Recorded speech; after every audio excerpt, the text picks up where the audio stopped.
Shalom, brothers and sisters. Shalom. Giving honor and praise unto the Most High, the Creator and the Maker of heaven and earth. I apologize for the situation that happened earlier. We're starting again, but we're going to start and take it from slide number 21, brothers and sisters. All right? So let's continue. All right? Again, I apologize for the internet matter that happened back then. Okay.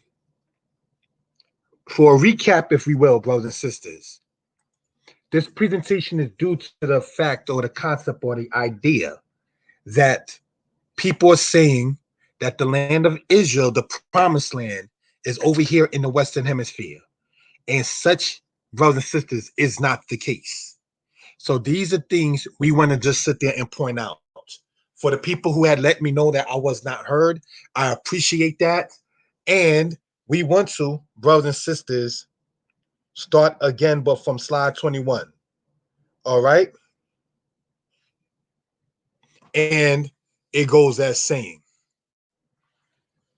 and Yah spoke unto Moses, saying, command the children of Israel and say unto them, when you come into the land of Canaan, that is the land that ye shall fall unto you for an inheritance, even the land of Canaan with the coast thereof. Then your south quarter shall be from the wilderness of Zin, along by the coast of Edom, and your south border shall be the outmost coast of the Salt Sea eastward, and your border shall turn from the south to the ascent of Akrabim, and pass on to Zin, and the going forth thereof shall be from the south of Kadesh Barnea, and shall go on to Hazar Adar, and pass on to Asmon, and the border shall fetch a compass from Asmon unto the river of Egypt, and the going out of it shall be at the sea. And this shall, and as for your western border, you shall have the great sea for a border. This shall be your west border. Now, what do we want to point out, brothers and sisters, in this case? In Numbers chapter 34, verse 6, it speaks about the great sea, as we see here, as a border being on the western side of it. That just goes to show, brothers and sisters, that we want to show what are we talking about geographically. Let's go on. Let's remember that part. And it shall come to pass that everything that liveth, which moveth, whithersoever the rivers shall come, shall live. And there shall be a very great multitude of fish, because these waters shall come there.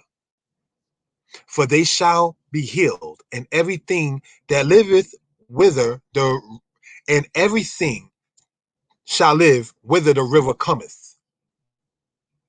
And it shall come to pass that the fishes shall stand upon it from En Gedi even unto Eneglaim, and they shall be a place to spread forth nets. Their fish shall be according to their kinds, as the fish of the great sea, exceeding many.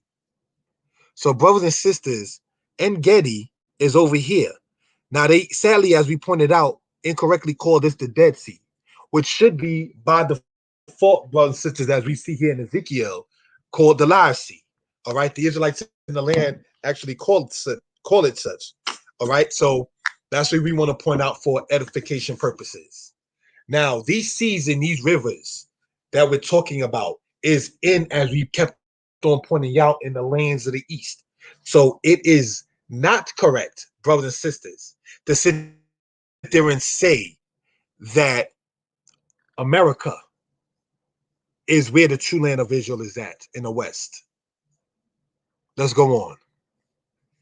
The matter with Israel's enemies, Kaftor, Hebrew, Kaftor, is a locality mentioned in the Bible in which the people are called Kaftorites or Kaftorim, and are named as a division of the ancient Egyptians. Kaftor is also mentioned in ancient inscriptions from Egypt, Mari, and Ugarit. Jewish sources place Kaftor in the region of Pelusium, though modern sources tend to associate it with localities such as Cilicia, Cyprus, or Crete. So Crete, we see, brothers and sisters, right over here. All right. And if I can be heard, please type in a 1 if we can, brothers and sisters. All right. Cyprus, we see right here. This is the Mediterranean Sea that we see, brothers and sisters, right here. So if Kaftor is speaking about the vicinity of these islands here, we want to show something with that. Thank you, Zakai, for that. Jeremiah 47 and Amos chapter 9. Because of the day that cometh to spoil all the Philistines, and to cut off from Tyrus and Zidon every helper that remaineth. For Yah will spoil the Philistines, the remnant of the country of Kaftor. Now, what kind of trips me out in a way is that I copied and pasted this from the King James Version of the Bible online, and Word online is still telling me that it's misspelled. I don't understand that one. But anyway, let's get back on into this. In Jeremiah 47, it says about the Philistines, the remnant of the country of Kaftor. So as we pointed out here, Kaftor, right? Which, by the way, in Hebrew means knob, like the knob on the door. All right. We see as Cilicia, Cyprus, or Crete. So let's go on and see what this says here. Amos chapter 9, verse 7. Are ye not as the children of the Ethiopians unto me, O children of Israel, saith the Most High? Have not I brought up Israel out of the land of Egypt, and the Philistines from Kaftor, and the Syrians from Quir? So what's being stated right here, brothers and sisters, is what?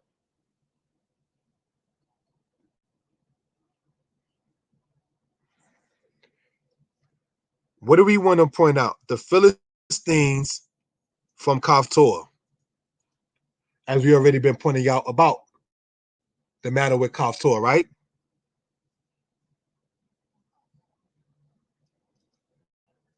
That's over here in this vicinity. The book of Amos is saying about Israel coming out of Egypt and saying the Philistines from Kaftor. So how then can anybody say that these lands that we're talking about is over in the Western Hemisphere? How are people saying that Jerusalem is truly in Utah? What are you talking about? Geographically, the Bible shows you its lands and locations. And it's not the Holy Land being in the land of the West. All right, let's go on, if we will, to the next part. Exodus chapter 13, verse 17 to verse 18. And it came to pass, when Pharaoh had let the people go, that Elohim let not them through the way of the land of the Philistines, although that was near. For Elohim said, least peradventure the people repent when they see war, and they return to Egypt. But Elohim led the people about through the way of the wilderness of the Red Sea, and the children of Israel went up harnessed out of the land of Egypt. So what do we see, brothers and sisters, in that particular case? Right? The way of the Philistines.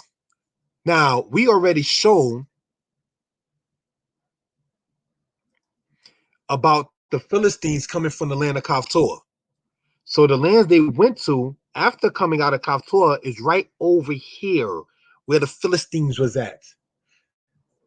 The Philistines are shown inside of the walls of Karnak of ancient Egypt, brothers and sisters. There's not, to my knowledge, a lot of Philistine in archaeology, but people such as the Israelites definitely spoke of the Philistines people. All right. So now it says what? the way of the land of the Philistines. It says the Most High did not lead the children of Israel that way in the Bible during the Exodus. So if you're going to say that the land of Israel, and by default the land of Egypt, is here in the west, where is the way of the Philistines at in the Western Hemisphere? Because the Philistines was part of the people later on known as the Sea Peoples. The Sea Peoples were they who went from the Levant area to Egypt back and forth, brothers and sisters. Where were the Sea Peoples in the Western Hemisphere that it talks about in history? Because see, the sun rises in the east. The word Zarak or Zarka, brothers and sisters, means sunrise and also means east. And you can't get that over in the Western Hemisphere. Because in the West, called the Ma'arab or the Araba, brothers and sisters, is where the sun sets.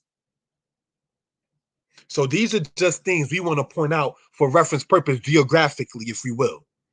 All right? Let's go on.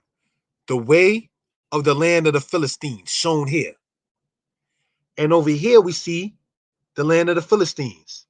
Now, brothers and sisters, this is from a Bible dictionary that is, well, the original one I no longer have, but this is a second copy of it that I have. And this a book that at first my mother, may she rest in peace, had bought for me. But nonetheless, the Philistines is over here as we see Great Sea, Great Sea. That's over here on the coast, if we will. Where are those places in the Western Hemisphere by the sea? We already biblically shown, brothers and sisters, right? In Numbers 34, where it says that you shall have the Great Sea as the west. So where can that be found in the Western Hemisphere, as we are asking? Let's go on, and if we will. Here we see Egypt. This is Lake Timsah. And this is what we want to point out right here geographically in what we're talking about. All right? Now, let's remember that for reason and purposes. Notes in Exodus chapter 10, verse 19.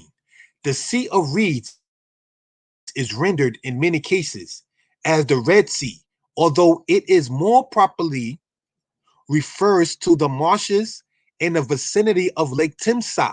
That comes from the Bible dictionary by Grant and Rowley.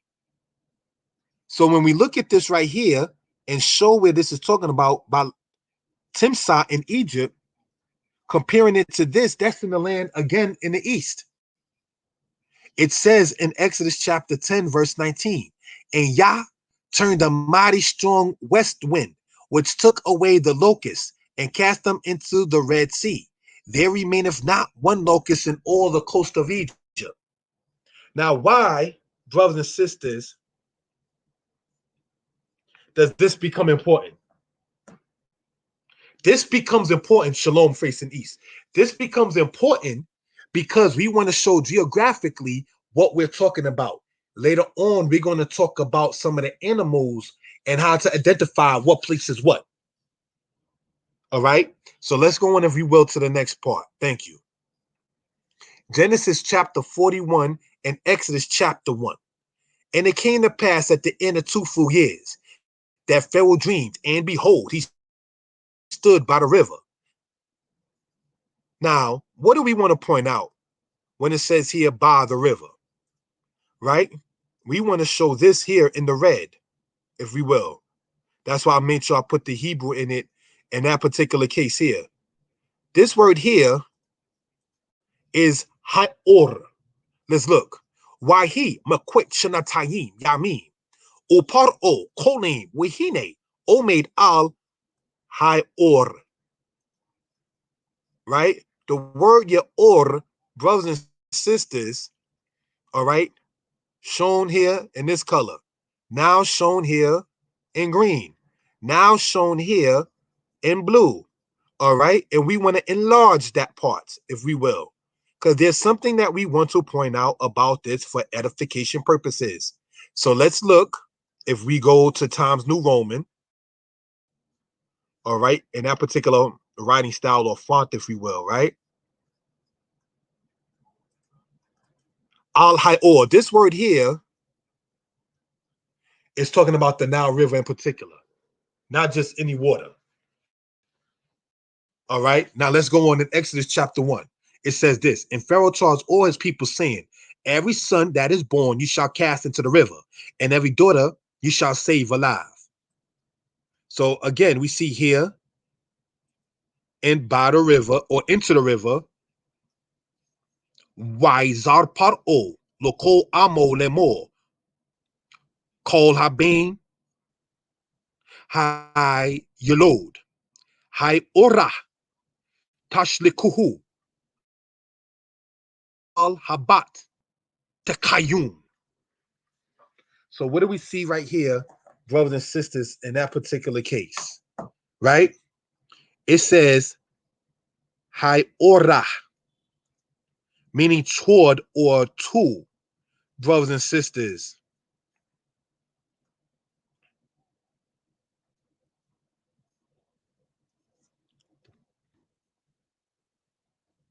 If we go to the Times New Roman, and we want to show this enlarged again,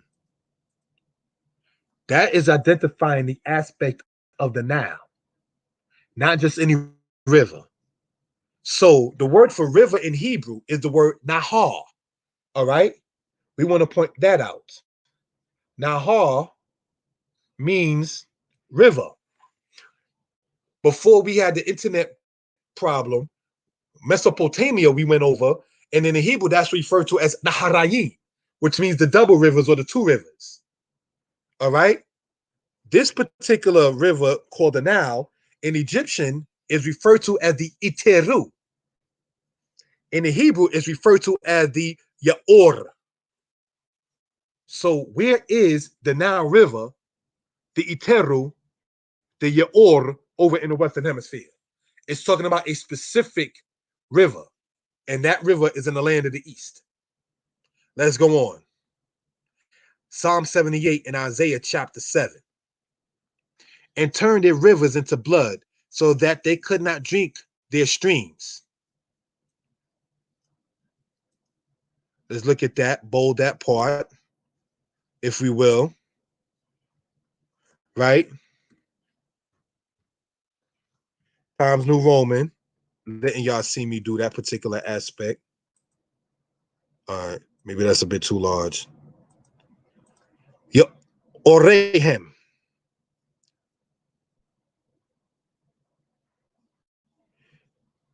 Or their streams, in particular about the Nile. Turn their rivers into blood. The word dam means blood.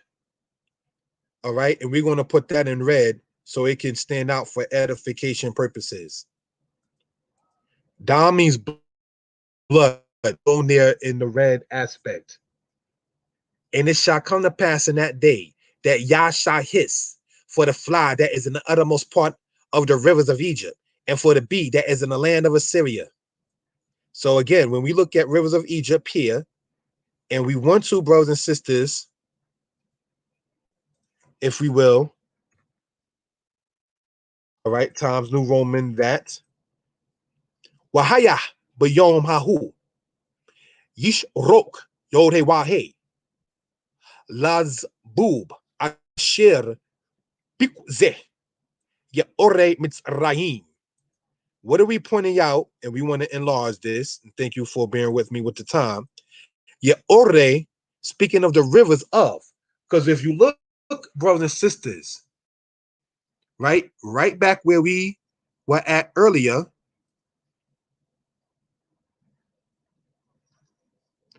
at this, you would see, here we go, better off here. This would be the rivers of Egypt, the Yaore Mitzrayim, as shown here, because it dumps into the Mediterranean Sea. All right, so that's something we want to show geographically. The Mississippi River, like the Nile River, flows north. All right, but you're not going to find, if you will, in a North American place,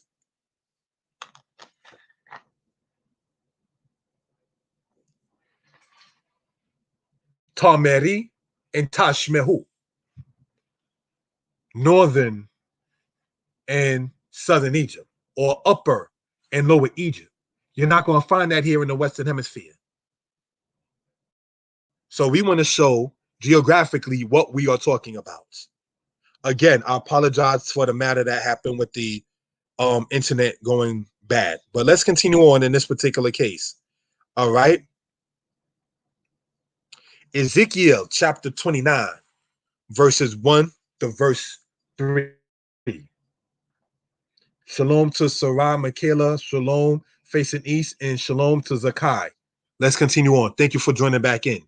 In the 10th year, in the 10th month, in the 12th day of the month, the word of Yah came unto me, saying, Son of man, set thy face against Pharaoh, king of Egypt, and prophesy against him and against all Egypt. Speak and say, Thus saith Yah Elohim, Behold, I am against thee, Pharaoh, king of Egypt, the great dragon that lieth in the midst of his waters, that have said, My river is my own, I have made it for myself. So what river is this talking about, brothers and sisters?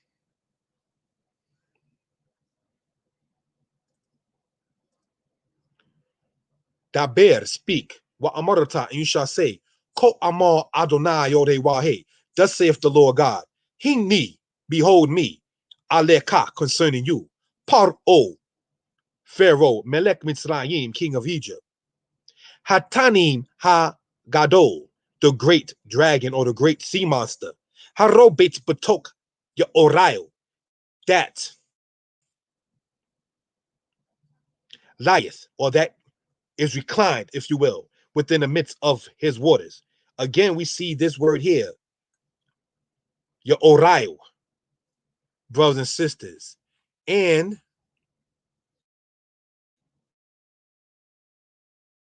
we want to show this in the Times New Roman. All right.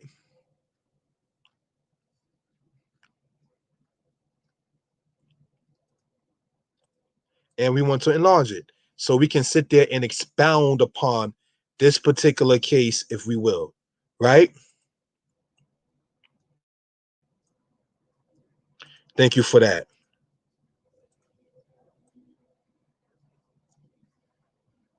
We want to color code this and show this for a reason. What you see there in the red, right? The part that makes the Iowa sound shows it to be the third person masculine singular plural. Your order already identified as the noun within the Hebrew understanding. So this river that is talking about is not just any river. And this river, as we've been pointing out, is again, as stated, in the land of the east.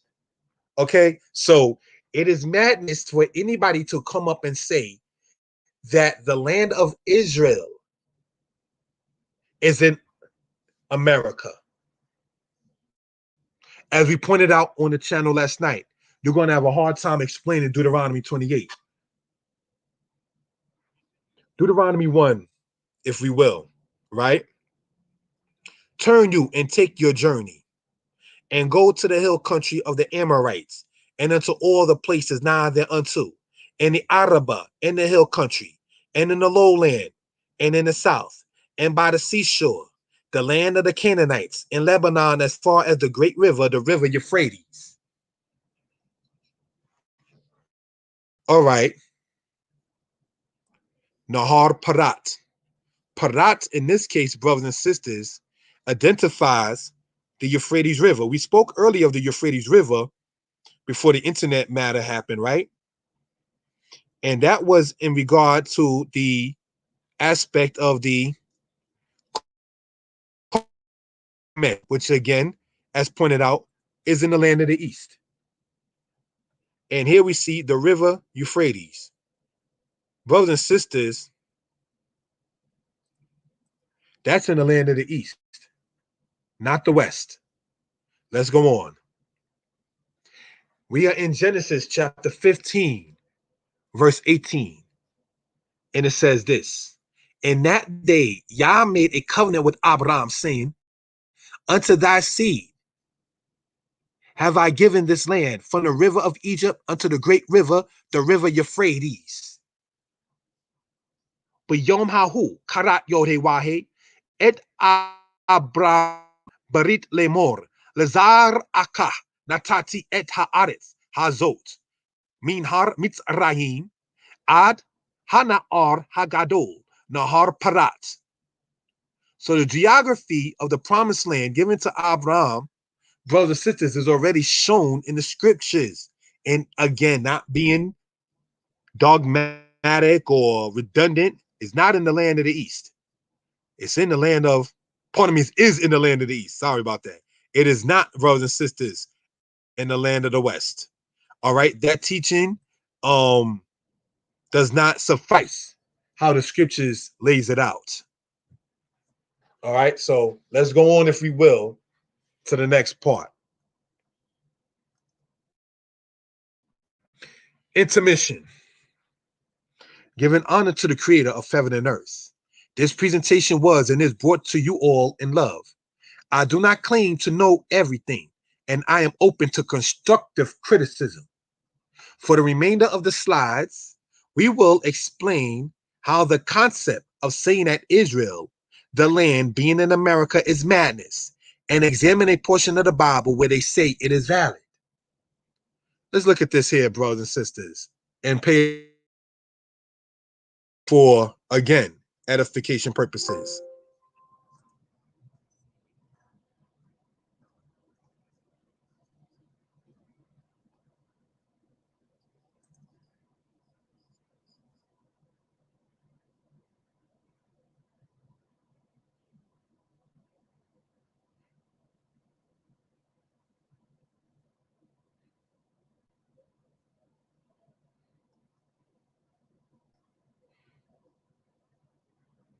As the sons of Ham, who inhabited North and Northeast Africa. The sons of Cush, which is present-day Ethiopia, Mizraim, present-day Egypt, Put, present-day Libya. The African presence is still visible in Israel today. There are thousands of African Palestinians who live in Israel with deep roots to the land, whose ancestors date back for centuries. I met with Jadal, tour guide, and the mayor of the African Palestinians in Jerusalem. I asked him about his life and relations between the Afro-Arabs and the Jews. Well, for him, I think it's a bad experience there. To be Palestinian, to be promoted, but to be black Palestinian, I'm quite convinced it would be there because as a black Palestinian, I am double oppressed by the Israelis. I'm not very experienced. That's all they.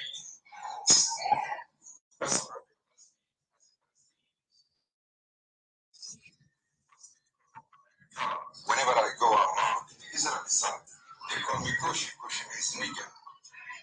Kushi means nigger. So, in history, the Lord of God, people who were the brothers of the earth,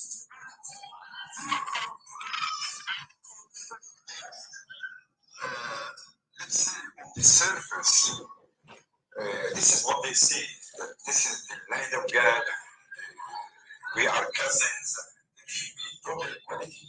But once you come to the practice, you will find that there is a lot of discrimination.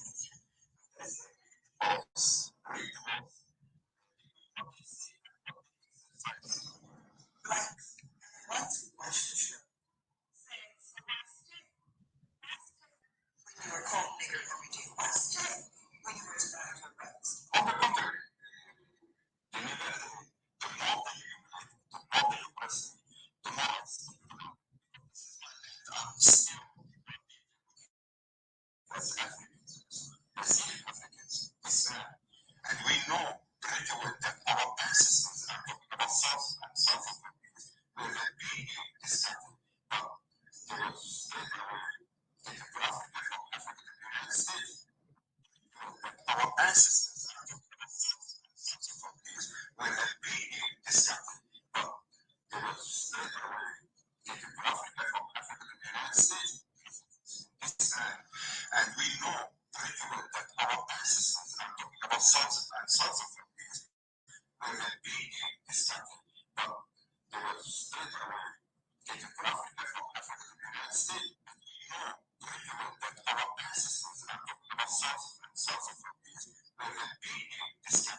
Now, what was the point of me going over that and again going over that is because it distinctly stated, the man distinctly stated that the people would have been in the land, but were taken from that land and brought over,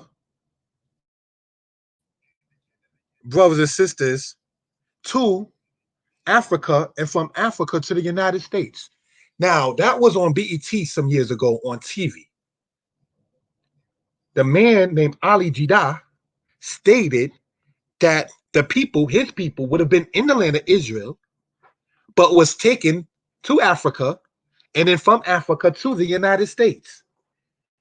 The world knows the history of us as the children of Israel. Why do you think the black man in the West is landless, but at the same token, brothers and sisters, the land of Israel is depopulated of its true inhabitants?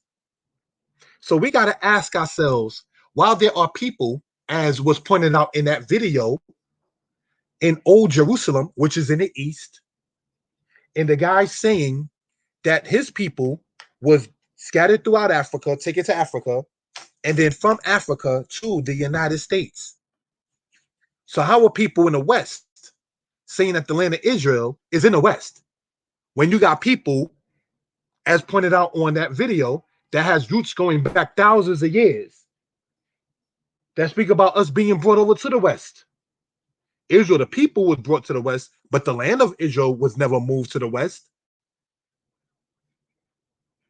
So that's what we want to point out for edification purposes. Jerusalem and David. Jerusalem is 31 miles from the Mediterranean, meaning the Mediterranean Sea. And it says, and as for the Jebusites, the inhabitants of Jerusalem, the children of Judah could not drive them out, but the Jebusites dwelt with the children of Judah at Jerusalem unto this day. We just read that from the book of Joshua, chapter 15. David was 30 years old when he began to reign, and he reigned 40 years. In Hebron, he reigned over Judah 7 years and 6 months. And in Jerusalem, he reigned 30 and 3 years over all Israel and Judah. So we just want to point that out for edification purposes, if we will, about the matter of Jerusalem and David. Let's go on. The Siloam Pool. This is, for all intents and purposes, what you call ancient Hebrew writing. Some people like to say paleo. Paleo simply is the Greek word meaning ancient. Okay? And this is writing from ancient Israel, dated before the era of Herod. So when people try to say, well, is there any Hebrew artifact that dates before the timing of Herod? Right here. All right? So this is what we want to point out for edification purposes. All right? Let's go on, if we will, to the next part. By the way, the Siloam Pool dates to the era of the prophet Isaiah. Solomon and Sheba in the Gezer calendar. Now, in the Bible, in the book of Kings, it says that the queen of Sheba went to Solomon to prove him with hard questions, and that he gave the queen of Sheba all her desire. We can move on from that particular point. And it goes into this part here on this side about the Gezer calendar. The Gezer calendar, if we will, brothers and sisters, shows again what is referred to as ancient, some call paleo. Again, paleo is the Greek word for ancient. This is about the aspect of foresting, agriculture, and this is dated to the era of King Solomon, just as this right here is dated to the era of King Hezekiah. So we already see that there was Israelites that was into the aspect of writing in that particular case. So these are just things, this is actually inside of like the Israeli Museum for those who are interested. All right, let's go on, if we will, to the next part. This is Sennacherib that we read of in the Bible in the book of Kings, who captured Judah out of the city of Lachish and brought them over there to the land of the Assyrians. This is Esarhaddon, who in this picture is shown being shown kind of taller or so than Tahaka of Ethiopia, who ruled in Egypt. Tahaka is mentioned in the scriptures. All right. Esarhaddon is mentioned in the scriptures. Manasseh, king of Judah, is mentioned inside the Assyrian record. So just as the Bible talks about the Assyrian kings, the Assyrians talk about the Judite kings, or the kings from Judah. So this is not a made-up history that we're talking about. All right. And brothers and sisters, just as the Israelites spoke about being defeated by the Assyrians speak about defeating the Israelites. Let's go on. Jeremiah chapter 50. Israel is a scattered sheep. The lions have driven him away. First, the king of Assyria have devoured him. And last is Nebuchadnezzar, king of Babylon, had broken his bones. So we see here, brothers and sisters, king of Assyria, bold. Here we see, brothers and sisters, king of Babylon, bold. Thus saith Yah of hosts, the children of Israel and the children of Judah were oppressed together, and all that took them captives hold them fast. They refused to let them go. What is this talking about in Jeremiah 50? We read earlier, before the internet matter happened online, again, sorry about that. We read, brothers and sisters, that Babylon and Assyria had problems with each other, in which we talked about the Carchemish matter in the 7th century BCE. So after Assyria fell, many of the Israelites became captives into the Babylonians. So these are things we just want to point out for edification purposes in that regard. And again, you're not going to sit there and find the aspect of them being taken into an Assyria in the Western Hemisphere. Next slide. All right. Joel chapter 1. The word of Yah that came to Joel, the son of Bethuel. Hear ye this, ye old men, and give ear, all ye inhabitants of the land. Hath this been in your days, or even in the days of your fathers?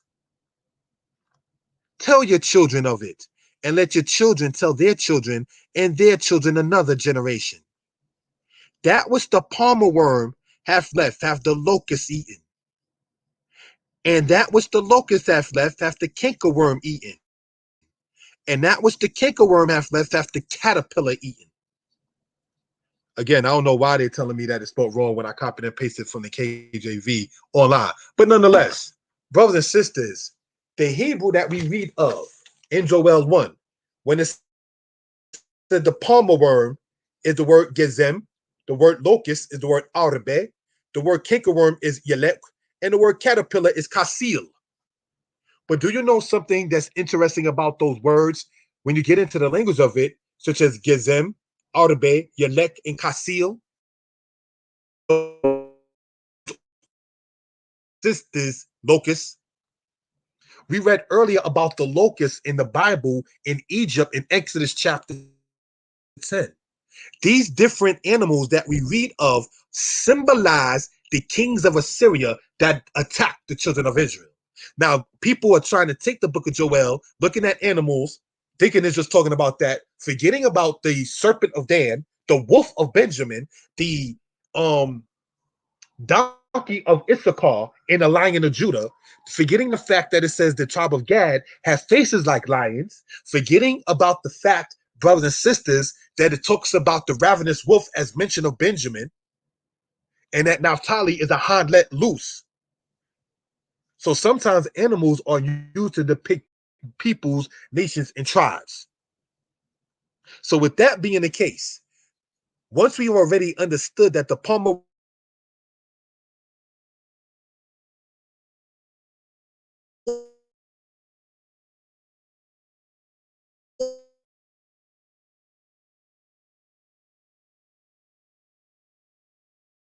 city, it destroys it and eats everything up and leaves everything bare. Locusts done going through places and causing famine. So when we speak about what this is talking about in the book of Joel, right? It says, hear ye this, ye old men, and give ear, all ye inhabitants of the land. Hath this been in your days, or even in the days of your fathers? Let's remember this line before we get, if we will, to the next slide. Let's go on. It says this, Nahum chapter 3. It says, there shall the fire devour thee, the sword shall cut thee off. It shall eat up like the cankerworm. Make thyself many as the cankerworm, make thyself many as the locust. So again, we see here this animal, bold, let's bold that. The locust, let's bold that. And then it says, shall eat up like the cankerworm. So now, eat in Hebrew, we want to point out, brothers and sisters, is the word akal. Do you know the word akal in Hebrew also means to destroy? So these are things we want to point out for edification purposes to gain, as it says, line upon line, precept upon precept, here a little, there a little. All right. It says, brothers and sisters, thou hast multiplied thy merchants above the stars of heaven. The cankerworm, let's bold that. We're going to go and show the part. The cankerworm spoileth and fleeth away. Let us remember the cankerworm spoileth and fleeth away. All right. Thy crown are as the locust. Let's bold part that. And thy captains as the great grasshoppers. Let's bold part that. Which camp in the hedges of the cold day. But when the sun ariseth, they flee away, and their place is not known where they are. Thy shepherds slumber, O king of Assyria. Again, we read in the book of Nahum. So as we read earlier in the book of Joel about when it says the locust, the palmer worm, the locust, then it goes from the locust to the cankerworm, then it goes from the cankerworm to the caterpillar. So when we go into the cankerworm and the locust in Nahum chapter 3, the cankerworm spoileth and fleeth away, the locust, the grasshopper, then it goes into the king of Assyria. So these animals that we see, brothers and sisters, in Joel chapter 1, verse 4, is indicative of the kings of Assyria. Those kings being Tiglath-Pileser being one that you see of in the book of Second Kings 17.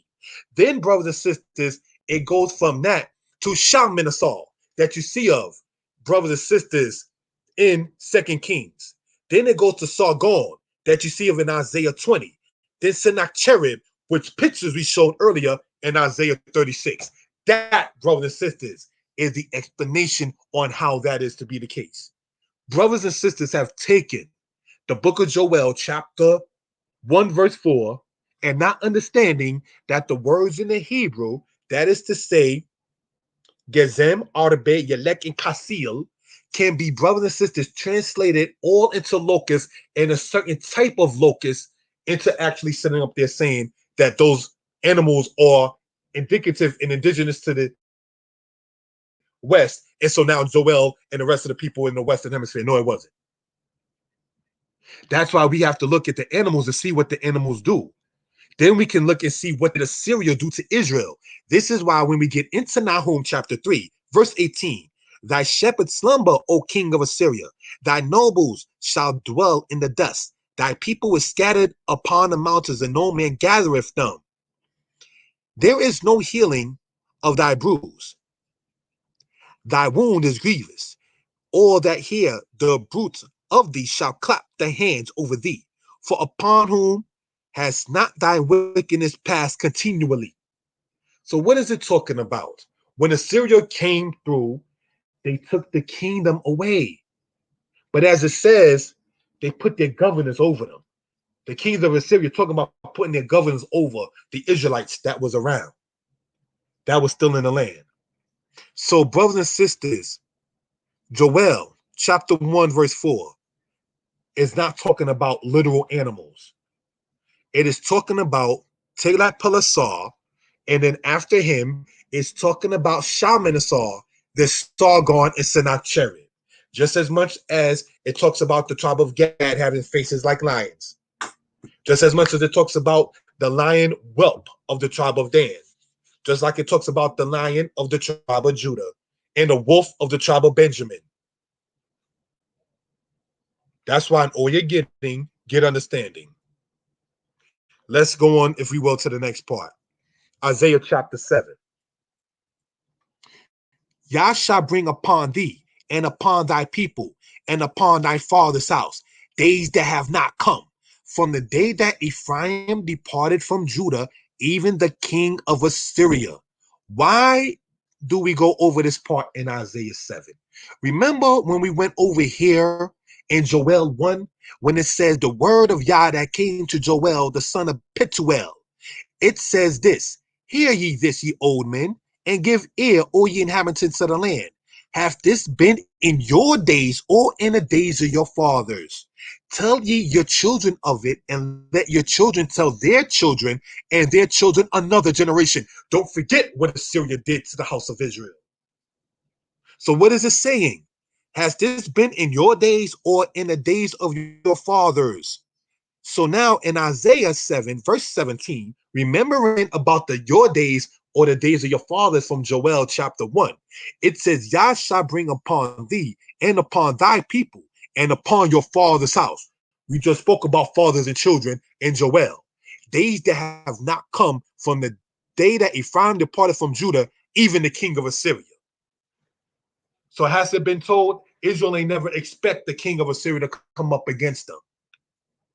That's why it says, have you ever known of this until that Pelisar and before that particular matter? No, they did not sit there and expect that. When you go into the book of 2 Kings chapter 15 and on. Let's go on. And it shall come to pass in that day that Yah shall his for the fly that is in the uttermost part of the rivers of Egypt, and for the bee that is in the land of Assyria. And they shall come and shall rest, all of them in the desolate valleys, in the holes of the rocks, and upon all thorns, and upon all bushes. In the same day shall Yah shave with a razor that is hired, namely, by them beyond the river, by the king of Assyria, the head and the hair of the feet, and it shall consume the beard. What is it talking about? Being hired.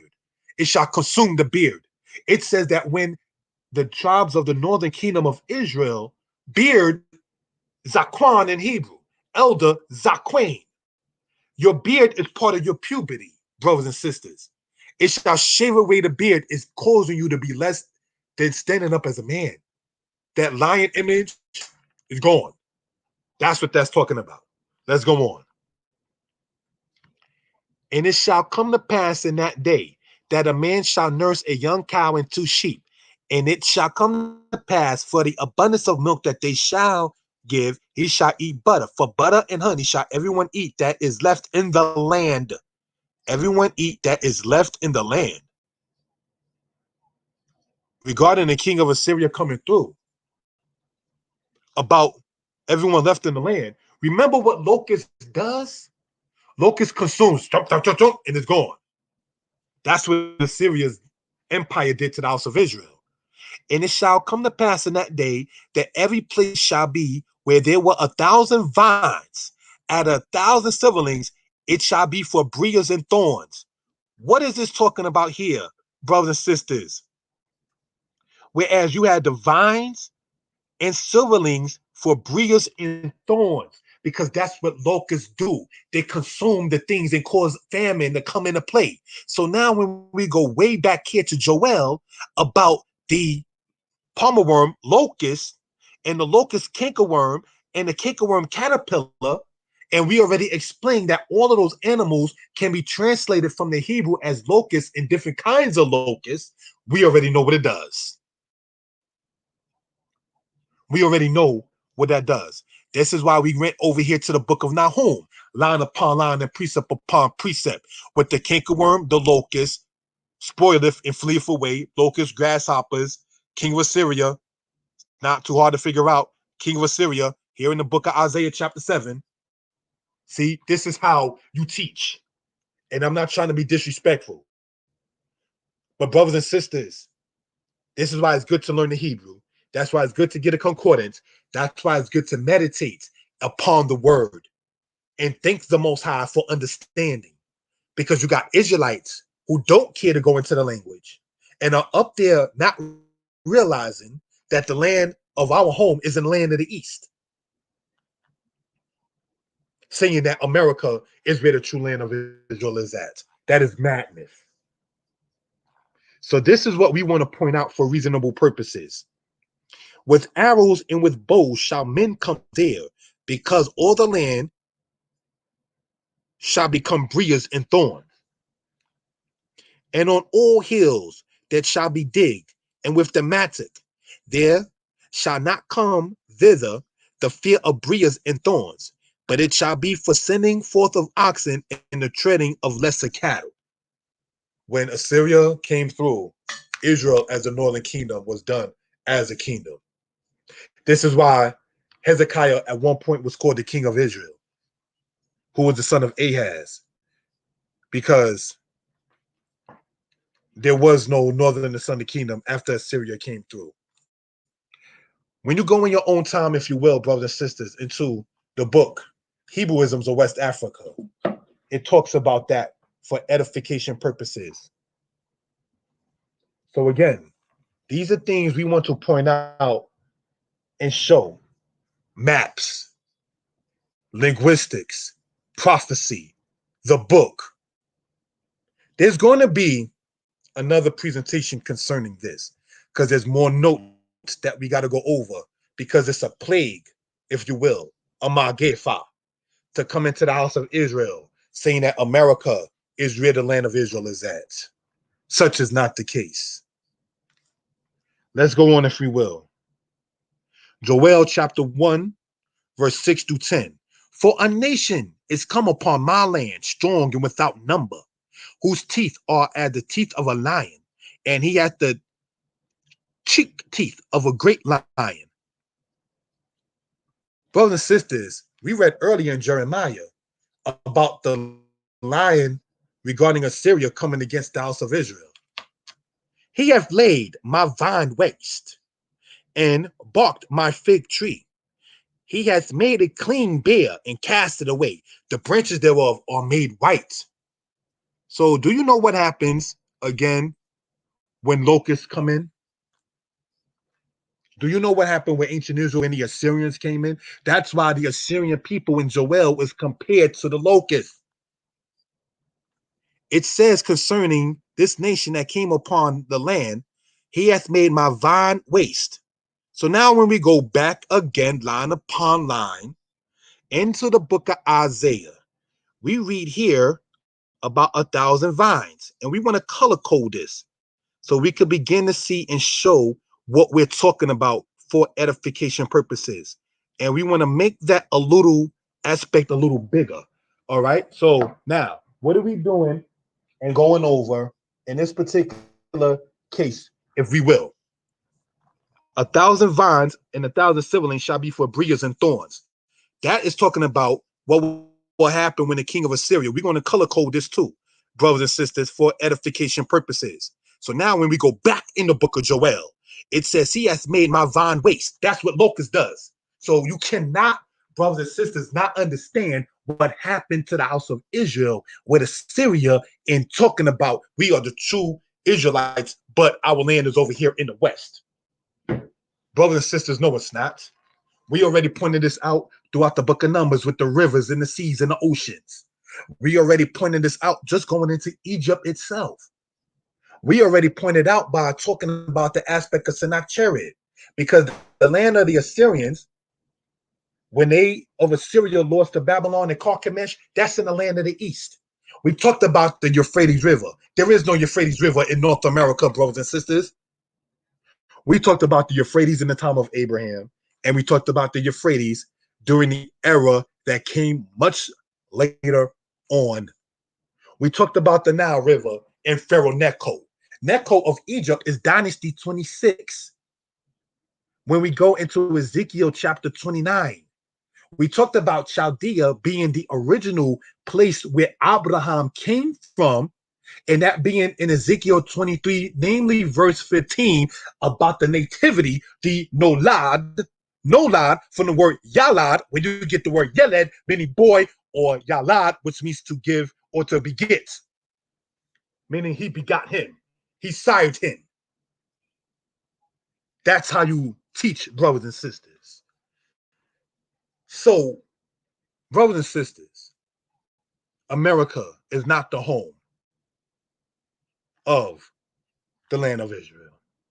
We went over and spoke and shown the man in Old Jerusalem, which was aired on BET some years ago. about saying that what is called the land of Palestine is his land, and his people will be there, but they were taken from Africa and then from Africa to the United States. We played it earlier. This is not something we just making up because we just want to feel special as black people. When you say you're an Israelite, by default, you're saying you're the same people who broke covenant with Yah. So the European, the Khazars, the Jewish, if you will, I spoke with them, no disrespect. They won't say that they went against the covenant of Hashem. We've always kept the ways of Hashem. If you're talking about Elohei Yisrael, the God of Israel, you can't be those wicked people that Jeremiah talks about. For among my people are found wicked men. If you're not willing to claim the rapists in the book of Judges, if you're not willing to claim the kidnappers in the book of Judges, if you're not ready to claim the idolatrous priests in the book of Kings, if you're not willing to claim the whores in the time of King Solomon, if you're not willing to claim, brothers and sisters, not to have to go there in rawness, the men who were sleeping with men in the temple during the era of Josiah, the down low men that was in the book of Kings that came up when Solomon died, the faggots came out the closet in the time of Rehoboam of Judah. If you're not ready to claim that history, Khazar Jew, then you can't say that you're the children of Israel. If you're saying we have always kept the laws of Hashem, the laws of Hashem does not allow a man to be with a man, as you read of in the book of 2 Kings 23, verse 7.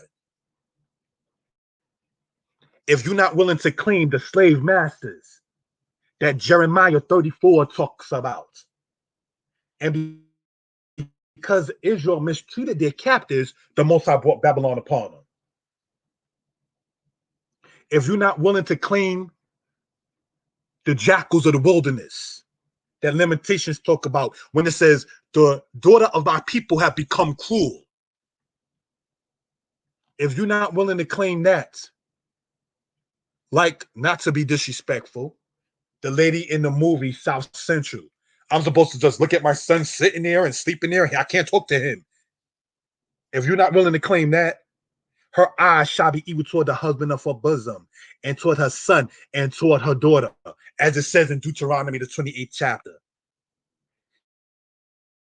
His eyes shall be evil toward his brother. What you looking at, nigga? If you're not willing to claim that particular aspect of what happened with the children of Israel, then you cannot lay claim to being the righteous priests either.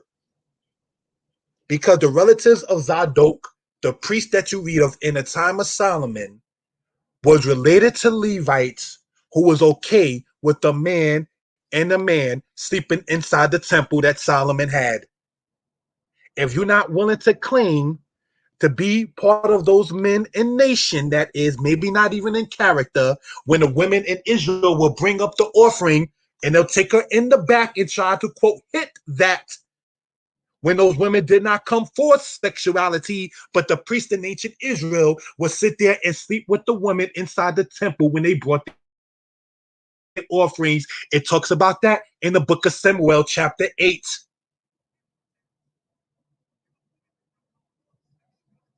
This is what we're talking about. If you're not talking and claim the people who slept with their father's wives on top of the roof, as Absalom did, if you're not able to sit there and explain what happened with Asael and Abner, and the matter that happened with Abigail and Nabal and David, the situation that happened sadly with David and Bathsheba, you can't claim the righteousness without also acknowledging the reality of Israel's wickedness and why those curses came upon the house of Israel. The word religion is not in the Torah. The Torah is not, quote, part of what they call the Abrahamic religions. The word religion, again, is not in the Torah. Let's go on, if we will, brothers and sisters. Lament like a virgin girded with sackcloth for the husband of her youth. The meat offering and the drink offering is cut off from the house of Yah. The priests, the Most High's ministers, mourn. The field is wasted, the land mourneth, for the corn is wasted. The new wine is dried up, the oil languishes. Now, when it talks about corn, it's talking about the grain. So these are things we want to talk about and show. You can't show where it says about the house of the Most High in the Western Hemisphere. You read about them later on building a temple in Elephantine in Egypt, but that's after Jerusalem was destroyed and the tribe of Judah in part went there. But if you're saying that America is where the land of Israel is at, you got to show where Judah was at. Because not far from Judah is where Edom was. We read about that in Numbers 34 earlier in the presentation. Let's go on. One of the Lachish letters, 586 BCE, Jeremiah 34. The book on Amazon. I can be contacted, 908-587-4841. This book, Deuteronomy 28, History Untold to the Masses, gets into what we talked about, but shows it verbatim, verse per verse in this book about Deuteronomy 28. This book is available again on Amazon. 908-587-4841 is my contact number. Text or call. All right. If you call private, I won't pick up. Okay. As pointed out before. These books are available on Amazon. Hebrew is Easy, Volume 1. From Assyria to America, the 12 tribes are in derision. From Assyria to America, Part 2. I've authored it by the name, or pin-scribed it, Vincent Hutchinson, to give my biological father, may he rest in peace, some honor. All right. So that's why I did that in that particular case. The Hebrew books I kept as my Hebrew name, as authored as Yeshaya Yisrael. Again, giving honor and praise unto Yah, the creator, maker of heaven and earth. Again, I'm sorry about what happened earlier with the internet and having to restart it. For those who were on that video and those who were on this one and will watch it later or watch them later, please subscribe to the channel, share it. If you do click dislike, all I ask is explain in the comment section why you dislike it. When a person sets up their YouTube account, they have the option to say, make it for kids or make it for children. That's why sometimes it says comments are not allowed on this video. Sometimes the person who uploaded the video has it set for children. The videos that I put up, thank the Most High, is not set safe for children. So leave your comment on it, whether you agree or disagree. And if you click like, thank you. But if you do happen to click dislike, please explain in the comment section why you dislike it. Maybe it's something I need to work on. Shalom. Most High bless. Giving a shout out to the sister Sarah Michaela. Giving a shout out to the brother Leonard. And giving a shout out to Facing East. How you doing? Shalom. Thank you again, Facing East, if you're still on, about that playlist you did of the videos that I did from back then. I appreciate that. All right. Again, creator bless. Shalom.